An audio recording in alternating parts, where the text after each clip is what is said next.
La géobiologie attise ta curiosité? Tu ne connais pas encore? Eh ben tant mieux.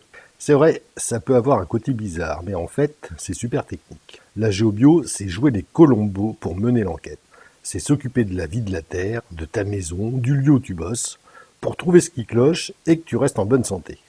C'est aussi des rencontres, c'est s'occuper des gens, des vivants, des morts. T'es prêt à découvrir? Eh ben, bienvenue dans le monde de la géobio.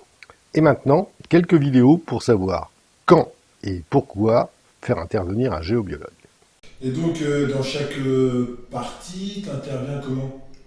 Alors, Ça se passe comment au niveau de l'intervention par rapport au lieu, aux perturbations que peut avoir le lieu? là, c'est varié. Donc, du coup, si on regarde plutôt les pollutions d'origine artificielle, Qui sont de plus en plus importantes de nos jours. oui, et particulièrement sur tout ce qui est électrique et tout ce qu'on appelle électrosmog, donc c'est la téléphonie mobile, les écoutes bébés, la domotique, bah, Tout ce qui crée des ondes, quoi. ouais, tout ce qui crée des ondes. Donc soit en hyperfréquence, on parle de champs électromagnétiques, soit quand on est en basse fréquence, c'est-à-dire le réseau électrique d'une maison, là on a un champ électrique plus un champ magnétique.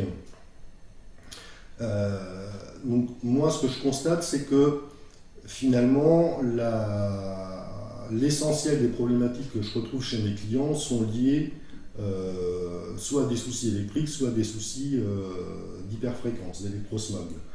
Après, il peut y avoir en complément des choses au niveau de l'eau et de la qualité de l'air, mais qui sont d'un impact vraiment moindre. Moindre, d'accord. Et encore, la qualité de l'air, on peut faire des choses assez simples. La qualité de l'eau, c'est un sujet en soi et c'est vraiment. Ouais, c'est peut-être un peu plus compliqué à gérer. C'est vraiment un sujet très complexe. Donc comment ça se passe comment ça se passe et pourquoi il faut intervenir. Donc déjà sur tout ce qui est pollution d'origine, et si je vais faire vraiment un focus sur la partie électrique et électrosmog. Donc là, l'idée c'est que c'est de mesurer le niveau de pollution dans le lieu de vie. Donc là, avec des appareils de mesure dédiés, et de regarder l'écart entre ce qui est effectivement dans l'environnement et les objectifs. Donc pour des ordres de grandeur, si on prend de l'électricité du réseau, dès que quelque chose est sous tension, il émet un champ électrique. Ouais. L'objectif en termes de champ électrique qui se mesure en volts par mètre, c'est 15 volts par mètre dans une pièce qu'on appelle d'ambiance, une pièce de vie, D'accord. et 5 volts par mètre maximum dans les zones de repos. Chambre, Donc essentiellement les chambres. D'accord. Si on regarde pour les champs électromagnétiques, donc là c'est les Wi-Fi, téléphonie mobile, ça se mesure aussi en volts par mètre, mais c'est pas tout à fait la même chose. Et là, on a un objectif de 0,2 volts par mètre dans les zones de repos et 0,6 volts par mètre dans les pièces de vie, donc en valeur maxi. Donc l'idée c'est de regarder, de cartographier tout le lieu de vie, de faire une campagne de mesure et puis en fonction des relevés, de faire des préconisations d'actions pour revenir dans des seuils qui sont compatibles. Actions qui, la plupart du temps, sont des actions simples, comme couper le wifi la nuit, ou comment mettre son téléphone en mode avion la nuit si on l'a dans sa chambre. C'est plus des règles d'hygiène que des choses complexes. Alors, il peut y avoir des cas sur des espaces de travail très encombrés avec du matériel électrique ou avec du travail à domicile, où là il faut aller un peu plus loin, mais ça reste la plupart du temps plus dans du conseil et de la petite adaptation de travail. Et pour se rendre compte à peu près de la pollution qu'on peut avoir dans une maison, As-tu à peu près une ordre d'idée, un max que tu as pu voir, constater dans certains lieux de courant électrique?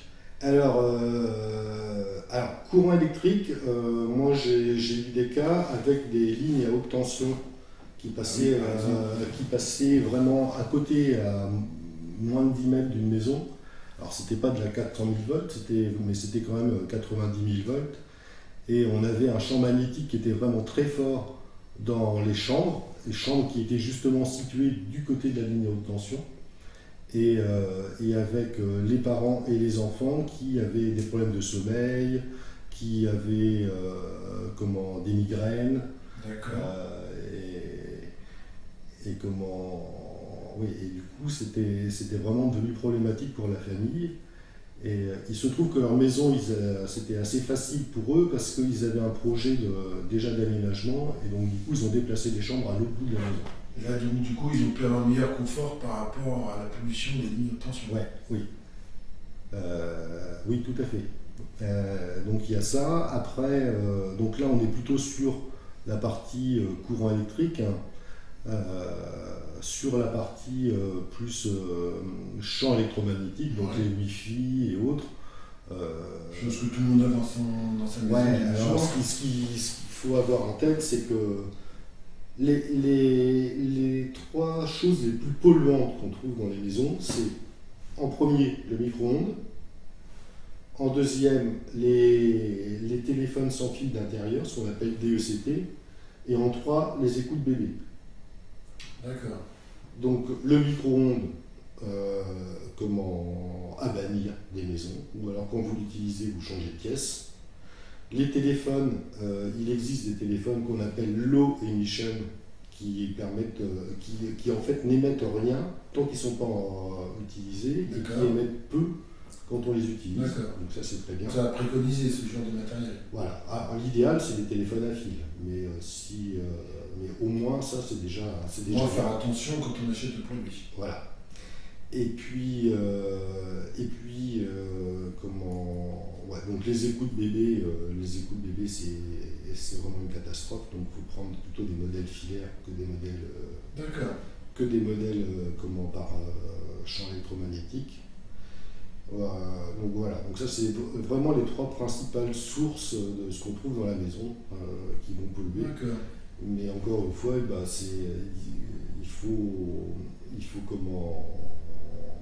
il faut faire une campagne de mesure pour être sûr de ce qui se passe. Donc là, le géobiologue peut être aussi autant conseillé que travailler dans le curatif. Dans ce domaine-là. D'une manière générale, il y a deux façons de faire intervenir un géobiologue. Il y a ce que j'appelle la culture pompier. Donc c'est ce qui se passe la plupart du temps.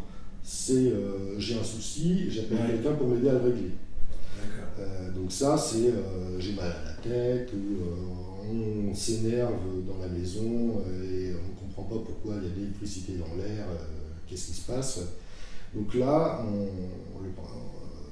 ça c'est du curatif, on regarde ce qui se passe, les valeurs d'exposition avec des préconisations justement D'accord, pour minimiser ces tensions-là. Voilà.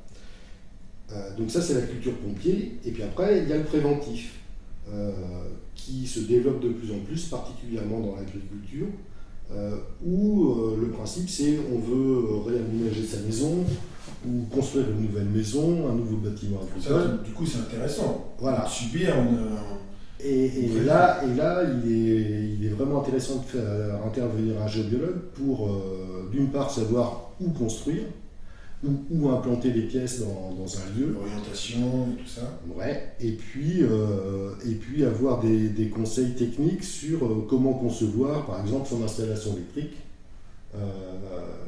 pour limiter le niveau de pollution. Ok.